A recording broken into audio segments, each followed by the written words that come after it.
All right, everyone, we got an SL-1200 Mark III here. Customer says the audio is only coming out of one side. Let's see if that's true.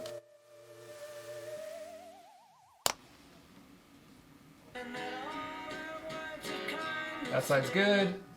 Nothing out of that side. So it's the right side that's having issues. Let's open her up and see what's going on.